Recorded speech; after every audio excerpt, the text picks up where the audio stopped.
Le jour J pour les élèves de primaire de 47 départements français où le taux d'incidence de la maladie est inférieur à 50 cas pour 100 000 habitants. Ils sont dispensés de masques depuis ce matin à l'école. Les 6-10 ans peuvent donc désormais respirer en toute liberté. Le reportage dans la Somme de Géry Jouot et Marie Meyer. Comme un air de rentrée ce matin.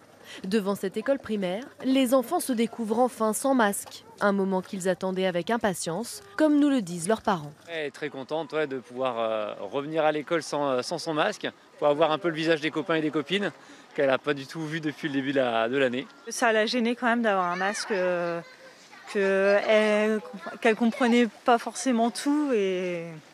C'est vrai que ça va être un soulagement pour elle. Ici, comme dans 46 autres départements, le masque n'est plus obligatoire pour les enfants des écoles primaires à partir d'aujourd'hui. How are you today, Salomé?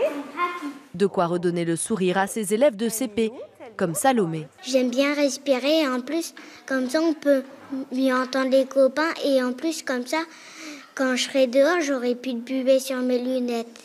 Mais si tous les enfants ont tombé le masque, la maîtresse, elle, est toujours contrainte de le porter. Pas toujours évident pour apprendre aux élèves à lire et à écrire. Je m'autorise, en prenant de la distance avec les enfants, à retirer le masque pour leur montrer comment placer les lèvres ou la langue, comment souffler, comment former les phonèmes, les sons de la langue française. Les enseignants s'adaptent, car pour l'instant, il n'est pas question pour eux de l'enlever. Comme les collégiens et lycéens qui ne sont pas concernés par cet allègement du protocole sanitaire. Je pense qu'au lycée, on est beaucoup plus nombreux et on a plus de tendance à sortir, à voir de monde. Donc je pense que c'est encore bien que nous, on les garde. En ce moment, tout le monde est malade. Et donc je pense que le masque est quand même bien dans la salle de classe pour ne pas communiquer les microbes.